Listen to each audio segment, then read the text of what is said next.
요한이 보니까 1절에 바다에서 한 짐승이 나왔다. 바다라고 하는 것은 세상 모든 나라를 상징합니다. 거기서 나온 짐승, 이 짐승을 이제 영어로는 비스트라고 그러고 헬라는 데리온.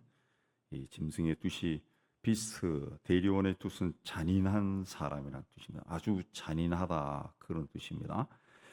뿔이 열이요 머리가 일곱이다. 열왕관을 썼다. 열왕관을 썼다. 이건 12장 3절에 용의 모습과 흡사합니다. 그리고 용의 권력을 대행하는 그 역할을 이 짐승이 하고 있습니다. 그래서 4절에도 용이 짐승에게 권세를 줬다 그랬죠. 이 짐승의 모습은 표범과 비슷하고 발은 곰의 발 같고 사자의 입을 가지고 있다. 사자의 입을 가지고 있다. 그렇습니다. 예. 그 표범은 굉장히 날쌔죠. 곰의 무기는 발입니다. 곰의 무기는 발. 곰의 무기 발로 한번 치면은 뭐 그냥 휙 날아가 버리죠. 사자는 그 입이죠. 그 큰 입으로 그야말로 뼈를 막 바스라뜨린다 그러죠. 이건 짐승이 굉장한 그 권세가 있다는 것입니다. 굉장히 힘이 있다, 능력이 있다. 예. 그 짐승이다라고 한 것은 이제 우리가 이제 세상에서 그러죠. 이제 사람들 볼 때 저 인간은 동물 같아, 짐승 같아. 아주 그 저질이라는 거죠. 아주 탐욕적이고 본능에 충실한 아주 본능적으로 움직이는 그런 인간. 예. 그런 인간들을 이제 짐승 같다, 동물 같다. 이 짐승이라는 것이 그런 뜻이 있습니다. 예. 근데 용이 자기의 그 능력과 보좌와 큰 권세를 그에게 주었다. 사탄이 그 줬다는 거예요. 근데 3절에 머리가 상해서 죽게 되었는데 머리가 7인데 7개 중에 하나가 죽게 되었는데 죽었던 상처가 나와서 온 땅이 놀랍게 여겨서 짐승을 따랐다. 그렇습니다. 죽게 되었다가 살아난 거죠. 그러니까 예수의 부활 사건과 비슷한 거죠. 아우 저거 죽어야 되는데 살아났어요. 살아났어요. 온 세상이 경배를 하는 거죠. 온 세상이 경배를 뭐 적합한 예는 아니지만 우리나라도 보면은 2차 대전 후에 또 전쟁이 일어나서 세계에서 가장 가난한 나라에 손가락 꼽혔는데 이게 살아나서 뭐 세계 뭐 경제력으로 뭐 10위권이다, 10몇 위권이다. 그러니까 온 세상이 한국이라는 나라를 막 주목하잖아요. 어떻게 그런 일이 일어났어요? 이런 거나 똑같은 거죠. 똑같은 거. 사탄이 용인 교회를 핍박했지만 하나님이 교회를 지키고 보호해서 뜻을 이루지 못했습니다. 그래서 용이 사탄이 짐승에게 권세를 줬다. 그래서 사람들 미혹시킨 겁니다. 5절에 보면은 42달 동안 일할 권세를 받았다. 그래서 짐승이 뭘 하냐? 과장되고 신성모독을 말하는 입을 받았다. 이 과장이라는 것은 거짓말에 아주 능하다는 겁니다. 능하고 신성모독, 하나님을 모욕하는 말을 잘한다는 거죠. 하나님을 모욕한다. 그 있습니다. 그러니까 이 짐승에 해당되는 그 공산주의나 또 이단들, 통일교나 이런 자들이 얼마나 거짓말을 잘하고 하나님을 모욕합니까? 예. 그 짐승은 그렇게 신격화돼 가지고 사람들의 경배를 받는 어떤 존재입니다. 근데 이게 짐승이 개인인지 집단인지 우리가 결론을 내릴 수는 없어요. 그걸 뭐 여러 사람들이 마음대로 해석하고 하는데 개인이 될 수도 있고 집단이 될 수도 있고 우리는 잘 모릅니다. 어쨌든 그 사탄이 예수를 모방해서 예수님께 돌려야 될 그 경배를 가로채는 거예요. 그 사람들의 관심을 자기에게 돌리게 하는 겁니다. 우상 숭배라는 것은 다른 것이 아니라 하나님께 경배를 돌려야 되는데 하나님 아닌 다른 것에 경배를 돌리는 거, 하나님 아닌 다른 것을 더 존중히 여기는 거, 그게 우상 숭배가 되는 거죠. 근데 이게 42달 동안이다. 42달, 3년 반이다. 일할 권세를 받다. 그 정해져 있다는 거죠. 정해져 42달, 3년 반. 예. 우리가 군대 생활할 때는 3년 했어요. 3년 막 참으면은 끝나요. 예, 그러니까 정해진 기간 동안 힘들지만은 기간에 정해져 있다 그 이야기죠.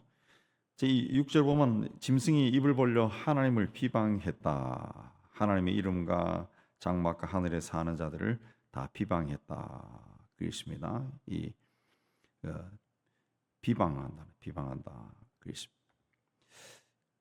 그러니까 하나님을 비아냥거리는 그런 무리들이라는 짐승이 또 권세를 받아 성도들과 싸워 이기게 되고 각 족속 백석 방언 나라를 다스리는 권세를 받았다. 그렇습니다. 성도들과 싸워 이긴다. 하나님을 비방하고 그 공산당이나 또 사회주의, 진보적인 사회주의, 또 이슬람 이런 것들이 이제 근래에 우리가 조금 눈을 돌려서 살펴보면은 기독교나 기독교인들을 무자비하게 탄압을 합니다. 그야말로 무자비하게 짐승처럼 기독교인들을 그렇게 죽이고 북한에서 들려온 탈북자들이 전하는 이야기만 들어도 북한이 기독교인 그러면은 기독교나 그러면은 그냥 발작을 일으킬 정도로 아주 기독교인 그러면 아주 탄압을 한다 그러죠. 다른 죄를 지은 사람과는 비교할 수 없을 정도로 기독교인 그러면은 그냥 그야말로 짐승처럼 사람을 대한다 그 이야기 들었어요. 또 이슬람권에 있는 이집트 같은 경우도 이집트 선교사들 이야기 들어보면 이집트의 기독교는 예수님 시대와 맥을 같이 하죠. 콥틱 기독교라 해서 그래서 이 기독교 예배의 원형이 가장 잘 남아 있는 교회가 이집트 교회라 하는데 굉장히 오래된 거죠. 기독교인도 적지 않아요. 인구 비례로 하면은 거기도 한 1,000만 명, 2,000만 명 정도 기독교인이 있는데 그럼에도 이슬람이 다수니까 예배 시간에 예배당 창문으로 화염병이 날라들고 그래서 불이 나고 심지어는 막 들어와서 총을 난사하고 이런 일들이 종종 일어난다 그래서 종종 일어나고 경찰들이 수사도 흐지부지하고 그런 일들이 일어난다는 거죠. 그 성도들과 싸워 이기는 거죠. 무자비하게 탄압하는 거죠. 각 족속 백성 방언 나라를 다스리는 거죠. 이슬람 사람들이 점점 굉장히 온 세상에 퍼지죠. 이슬람 아랍 국가들이 거의 왕정 체제니까 전쟁이 일어나고 난민이 되면서 유럽으로 흘러들어가지고 유럽 국가들이 기독교 국가니까 기독교 파괴 정신에 의해서 받아줬는데 그게 지금 유럽 사회에 혼란을 일으키는 거죠. 제가 며칠 전에도 보니까 노르웨이 같은 경우는 시리아 전쟁이 일어나면서 아랍의 봄 일어난 후에 200만 명의 난민을 받아들였대요. 200만 명. 노르웨이 인구가 1,000만 명인데 1,100만인가 뭐 그런데 200만 명. 그리고 인구의 5분의 1을 난민을 받아들인 거예요. 난민. 그래서 그 나라가 지금 세계에서 가장 살기 좋다는 그 나라가 난장판이 되거든요. 난장. 이 난민들이 노르웨이나 스웨덴 쪽에 언어를 못 하잖아요. 말을 못 하면은 취직을 못 하죠. 그러니까 자기들끼리 몰려 살면서 그게 개토화되는 거죠. 자기들끼리 살면서 거기서 이제 아랍 사람들이 뭐 무슬림이라 해서 뭐 착하게 살고 그런 거 없어요. 세상 어디든지 사람이 있는 곳에는 갱단이 들어가 있다고 항상 미국에도 제가 듣기로는 코리아 갱들, 한국인 갱들이 굉장히 세다는 이야기 들었어요. 굉장히 한국인 갱단이 폭력배들이 있는데 굉장히 세다고 이야기하더라고요. LA 쪽에 또 뉴욕 쪽에 한국인 마피아도 있어요. 미국에도. 그래서 그래서 얼마 전 신문에도 보니까 노르웨이, 스웨덴, 덴마크, 네덜란드 이쪽 북유럽 쪽 나라가 이 난민에게서 일어나는 마피아들하고 범죄 소탕 선언을 하고 협조를 하기로 했다고 그렇게 나오더라고요. 그게 굉장히 큰 문제가 되고 있어요. 굉장히 큰 문제. 온 나라를 막 그야말로 쑤시고 다니는 거죠. 온 족속 백성 방언 나라를 다스리는 권세를 받으니 그랬죠. 런던 시장은 무슬림이죠. 벌써. 예. 그리고 그 수상 지냈던 그 양반도 이제 무슨 물러났지만은 영국의 수상도 친구들 힌두교였나? 그러니까 그런 일이 일어나는 거예요. 그러니까 여러분 이번에 파리 올림픽도 보면은 프랑스 선수들 보면 다 흑인들이요. 다 백인이 없더라고. 무슨 뭐 할 때 보니까. 자, 그렇게 해서 죽임을 당한 어린 양의 생명책에 창세 이후로 이름이 기록되지 못하고 이 땅에 사는 자들은 다 그 짐승에게 경배한다. 그러니까 불신자들은 다 그 짐승을 두려워해서 그 짐승을 경배한다는 거예요. 뭐 두려워하는 것도 있겠고 또 자기들 편이니까 경배하게 된다는 거죠. 예. 그래서 10절에 보면 사로잡힐 자는 사로잡혀갈 것이요 칼에 죽을 자는 마땅히 칼에 죽을 것이니 성도들의 인내와 믿음이 여기 있느니라 그랬습니다. 성도의 인내와 믿음. 자, 이런 짐승에게 핍박받으면은 성도들은 죽이면 죽고 잡아가면 잡아가고 시달리는 거죠. 그래서 인내해야 된다. 믿음을 지키고 인내해야 된다. 인내해야 된다. 예, 가끔 그 선교사들이나 그 현지에 있는 그 현지 목사들이 현지인들이 보내주는 그 사진들을 보면은 교회가 막 불탔다 뭐 그런 사진을 찍어 보내주나. 우리 교회가 바퀴단에 세운 교회 무바링 목사도 가끔 사진을 보내줘요. 보면은 동네 교회 불탄 거 보여주고 그런 일들을 막 당하는데 그 믿음밖에 없다. 믿음밖에 없다. 예. 그런 쪽에 사는 사람들이 진짜 믿음인 것 같아요. 진짜. 제가 봐도 어떻게 그런 무슬림이 그 90% 이상 되는 그 동네에서 어떻게 예수를 믿고 그 파키스탄이나 그런 사람들이 모여가지고 막 찬양하고 하는 거 보면은 굉장하다 하는 생각이 들어요. 굉장하다 하는 생각이 들어요. 예. 인내하고 믿고 막 그런 거죠. 예. 동네 무슨 도둑이 들었다 그러면 무조건 동네 사는 기독교인들 붙잡아가지고 족치고 막 그런다는데 예. 인내와 믿음이 여기 있다. 그렇습니다. 11절에 보면 또 다른 짐승이 땅 위에서 올라온다. 그렇습니다. 첫째 짐승은 세상 모든 나라를 통하는 바다에서 왔는데 둘째 짐승은 땅에서 올라왔다. 땅에서 올라왔다. 사람들이 이제 옹립했다 그런 뜻인 것 같아요. 사람들이 어린 양같이 두 뿔이 있고 용처럼 말을 하더라. 어린 양처럼 보인다는 겁니다. 어린 양. 예.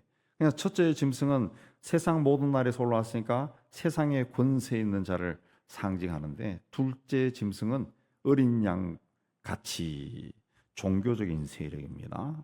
용처럼 말한다. 이 거짓 선지자들이죠. 그리스도의 모습을 하고 올라오는 거예요.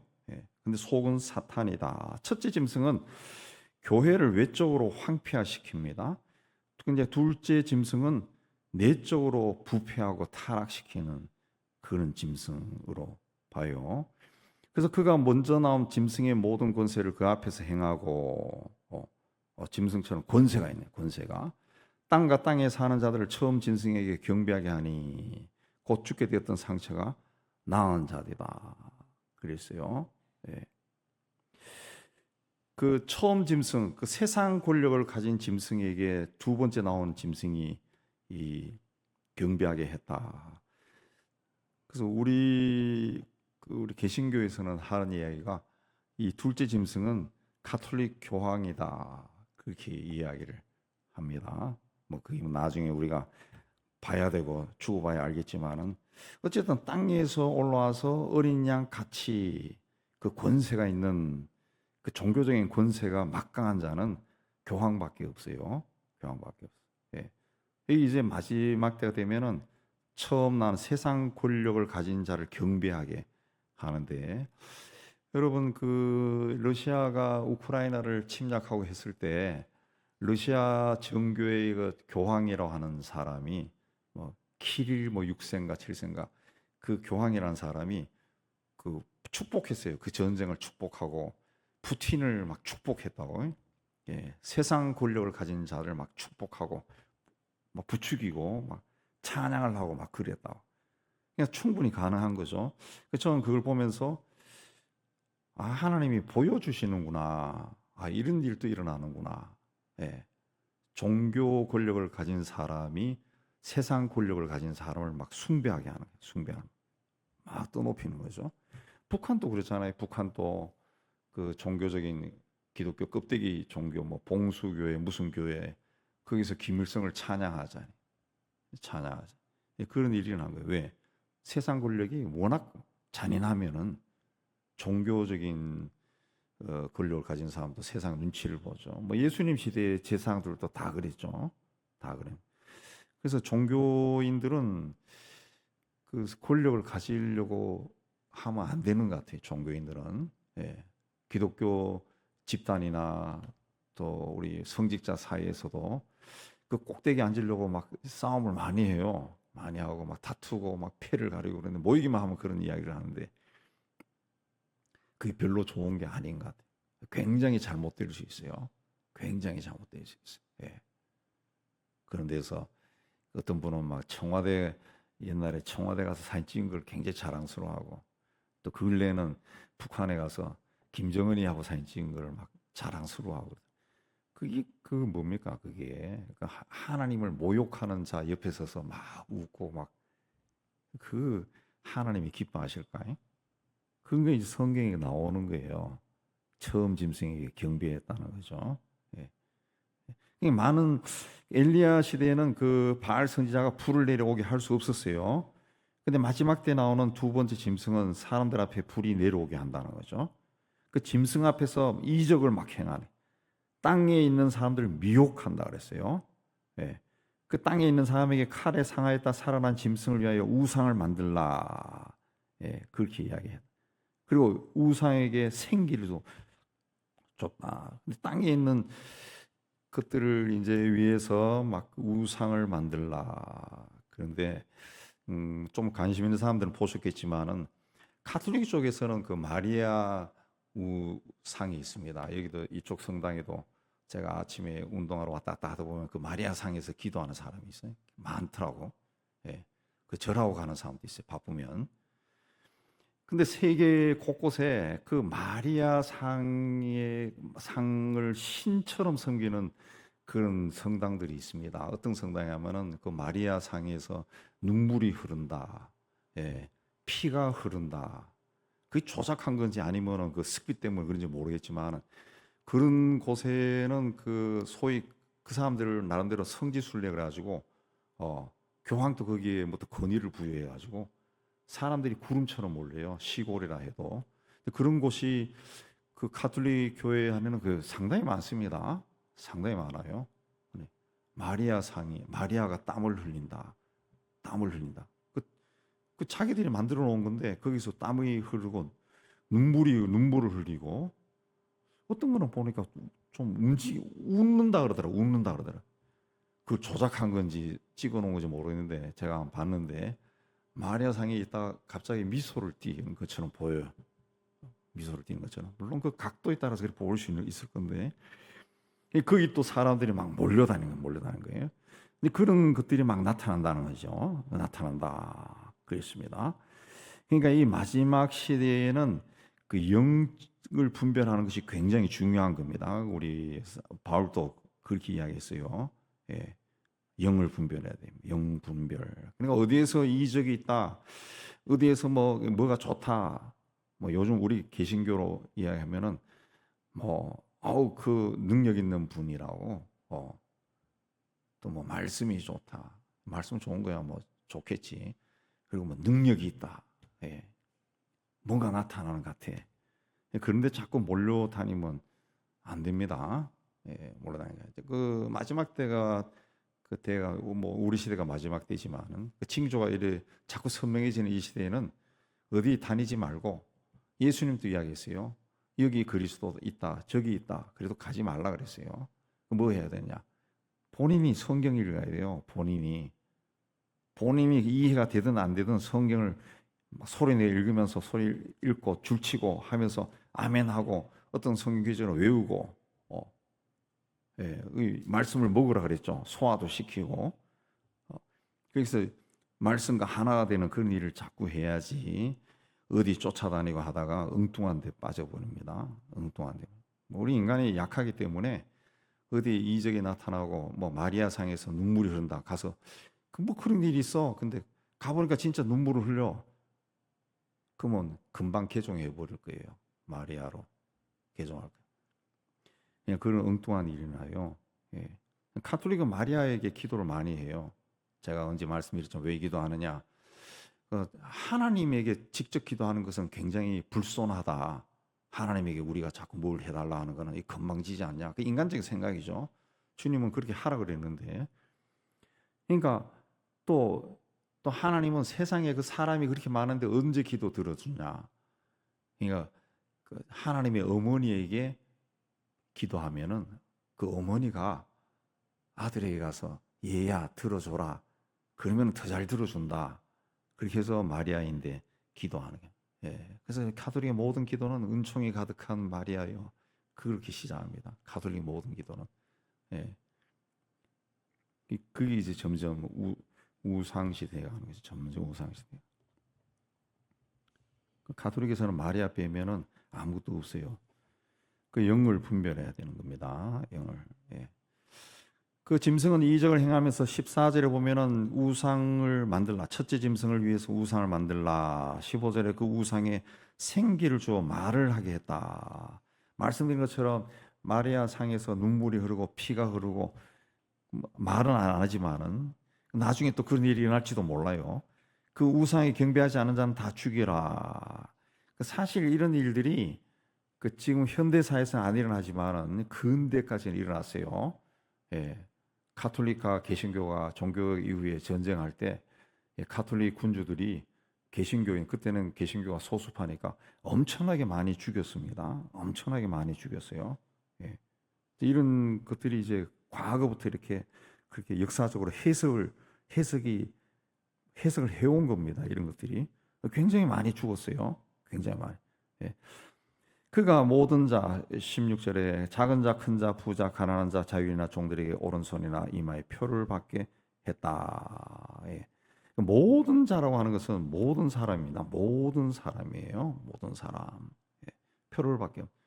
이 표가 이 몸에 받는 뭐 오른손 이마에 표를 받게 했다. 근데 그래서 이걸 이제 80년대에는 이제 이 뭔가 새기는 걸로 이렇게 사진도 나오고 막 그랬어요. 그 후에는 바코드다.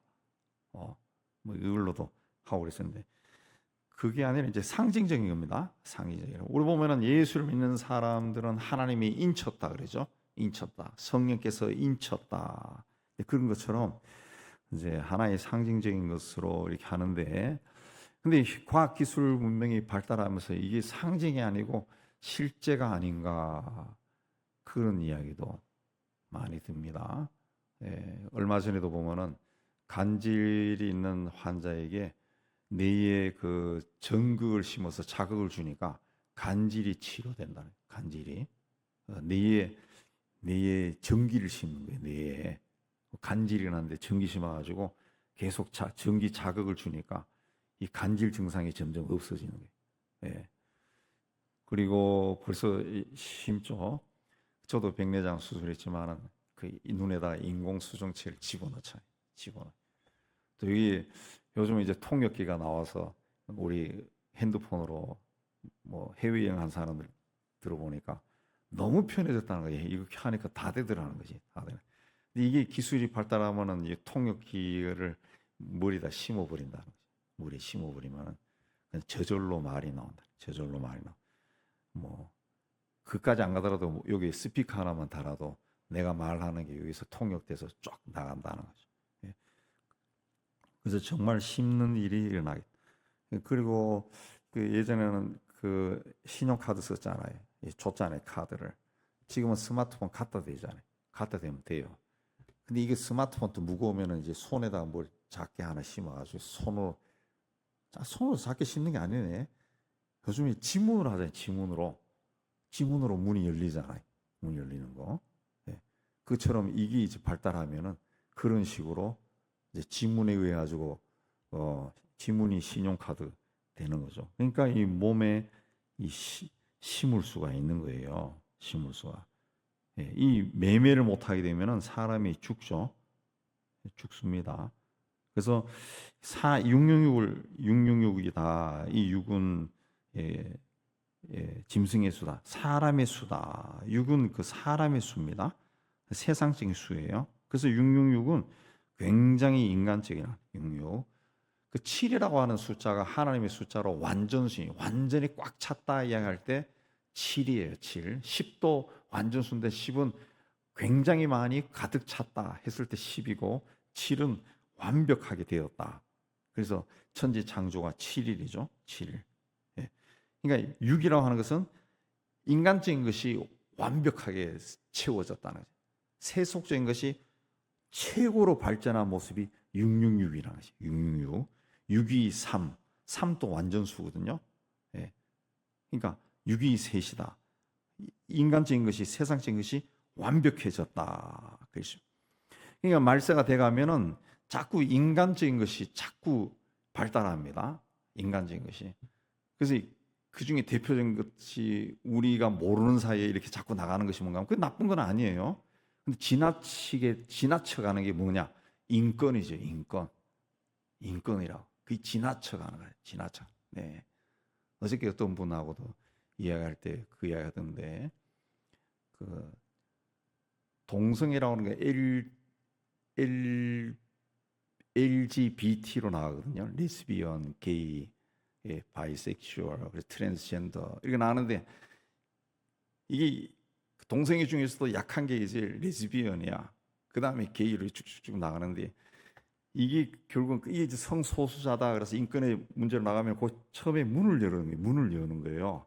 근데 이게 문이 열리면은 LGBT로 끝나는 게 아니라 그 모르는 사람 모르는데 LGBT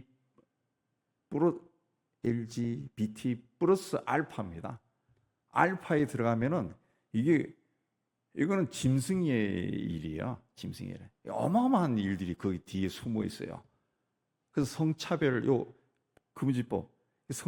금지법이 딱 오픈되면은 LGBT만 문제가 되는 게 아니라 플러스 알파에 속한 거는 이거는 인간의 상상을 넘어서는 것들이 다 있어요. 거기에.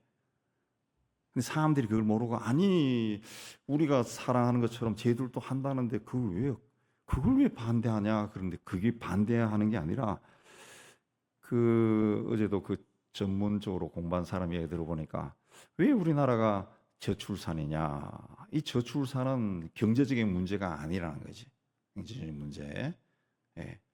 그러니까 뭐 집값이 비싸고 월급이 적고 그래가지고 청년들이 하기 싫어하고 그다음에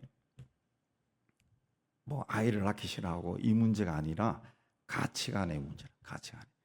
우리나라가 이제 어느 순간부터 스물스물 이렇게 변화하는 가치관이 뭐냐 하면 특히 이렇게 우리나라가 인터넷 강국이 되면서 인터넷 통해 아주 스물스물 번져나간 것이 뭔가 하면은 성적인 자유함, 성적인 자유함. 예. 서구 사회가 그렇죠. 서구 사회가 그 다 그냥 동거하고 그러잖아요. 동거하고. 그래갖고 성적 욕망을 해소 안 하면 술집에 가서 술 먹다가 눈 맞으면 그날로 해소하고 그렇게 살아가거든 서구 애들이. 물론 경건한 사람은 처음 결혼해서 끝까지 가지만은 그런 게 이제 우리 사회에 들어와서 막 퍼져버린 거예요. 퍼져버리니까 젊은 애들이 자유롭다는 거지. 옛날에는 이런 것들이 결혼을 해서 아이를 낳고 가정의 행복 뭐 이렇게 나가는데 그거 없이도 아마 사는 게 괜찮네 뭐 이렇게 돼버리고 그리고 그 자꾸 이건 뭐 생각이 다를 수 있습니다. 여성의 그 활동 하면서 자꾸 이제 그 끌어내는 거죠. 여자들을 가정에서 끌어내는 사회 활동을 보장해라. 근데 그렇게 자꾸 이야기하는데 실제로는 여성들의 사회 활동을 보장하느냐? 보장 안 해요. 임금도 차이가 많이 나고.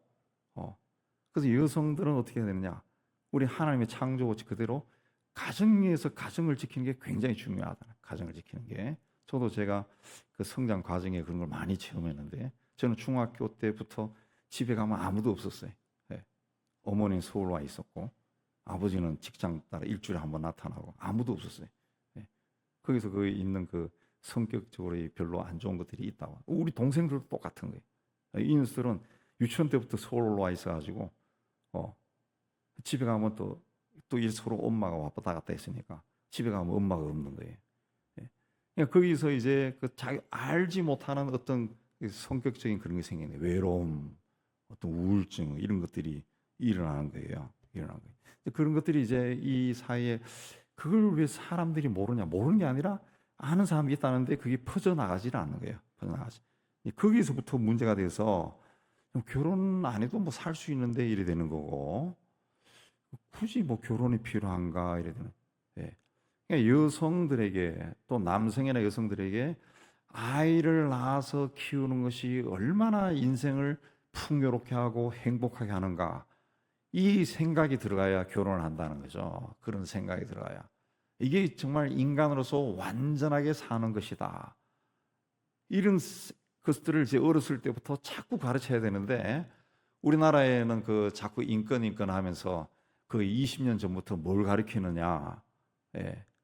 각 구청장들이 진보들이 되면서 뭘 가르치느냐, 이건 제가 정치적인 발언하는 게 아니고, 그래서 청소년들에게 동성애를 가르친다. 동성애를 가르쳐요. 근데 청소년들이 아무리 그런데 머리가 깼다 그래도 청소년들이 뭘 생각하느냐, 제가 예전에도 이야기했지만은 그 또래 아이들은 여자들은 그냥 이슬만 먹고 사는 걸로 안다고, 또 여자들 또 남자 앞에 가면 괜히 막 부끄러워하고 그런 애들에게 연애하는 법도 모르는 애들인데 동성애를 어떻게 하느냐를 그것부터 가르친다. 그러니까 그런 그 가르치는 사람들, 저도 주변에 진보적인 사람들이 있지만은 자기는 안 해요. 자기는 안 해. 자기 딸은 그렇게 안 가르쳐. 근데 자기는 그렇게 하면서 나는 굉장히 오픈된 사람이라는 걸 과시하고 싶어. 굉장히 리버럴하고 온 세상을 포용하는 사람이라는 것을 가시하고 싶어요. 목사들도 그런 사람들이 있다. 그러니까 666이라는 것은 굉장히 인간적인 숫자고, 인간의 힘이 완벽하게 찬 숫자가 666이에요. 666. 이게 이제 뭐 개인일 수도 있다, 단체일 수도 있다 하는데, 그게 한쪽으로 봤을 때는 사상이기도 합니다. 근데 이것이 꽉 차면은 결과적으로 우리나라도 뭐 100년 후에 한국이라는 나라 자체가 없어질 수 있다, 그렇게 말하지 않습니까? 그러니까 세상 끝날에는 이런 일들이 난다는 거죠. 굉장히 그 사람의 수다. 그건 사람의 수다. 사람이 신의 자리를 차지하는 그런 시대가 되어 간다는 거죠. 그래서 마지막 때에 인내가 필요하고 자기 믿음을 지키는 것이 필요하다 그랬습니다. 자기 믿음을 인내하면서 지키기 위해서 뭘 해야 되느냐? 본인이 성경을 읽어야 돼. 본인 성경. 그래서 하나님께서 마지막 시대에 이 다양한 성경 이 설명이 조금 붙어 있는 성경책을 준 것도 하나님의 은혜인 것 같아. 하나님의 은혜인 것 같아. 그래서 여러분들도 성경책을 좀 그런 성경책을 하나 구해가지고 굳이 뭐 옆에 목사들처럼 막 주석책을 쌓아놓고 공부할 필요 없고, 그 성경을 꾸준히 읽으면서 이게 무슨 뜻인가 다시 생각하고, 영어가 좀 볼 수 있는 사람 영어 성경, 요새 한글 영어 같이 되어 있는 성경 많거든요. 그걸 보면서 그렇게 하면은 그 성경이 새롭게 이해되고, 그러니까 성경이 옛날에 그 성경 번역하던 목사님이 한 유명한 이야기 있어요. 그 하나님이 한글로 말씀하기 시작했다. 그게 성경을 막 번역하다 보니 어느 순간에 하나님이 한국말로 막 말을 하기 시작했다. 그분의 유명한 말이죠. 말인데, 성경이 나에게 말씀하는 이 말씀이 막 들려온다고. 그게 중요한 겁니다. 그래서 여러분들이 이런저런 그 경건서적 읽는 것도 좋지만 어느 정도 참조만 하시고 성경을 많이 읽고, 그렇게 해야 이 믿음이 생기고 분별이 생기고, 어디서 뭘 한다 해서 우르르 몰려가고, 그런 시대는 지나갔습니다. 그건 70년대 80년대 부흥 시대에 하는 거고, 지금은 그렇게 하면은 미혹의 영이 오면은 그 이단과 사입에 빠진 연구한 사람들 우리 연구에 의하면은 거기 빠진 사람들이 대부분이 성경을 모르는 사람, 모르는 사람. 그리고 많은 조사에 의하면 한국 기독교인들은 성경을 모른다 그래, 안 읽는다 그래. 여러분은 성경 읽고 이제 사람에게 유혹당해서 넘어가지 아니하고 우리 믿음을 지키는 그런 신앙을 갖기를 주의 이름으로 축복합니다.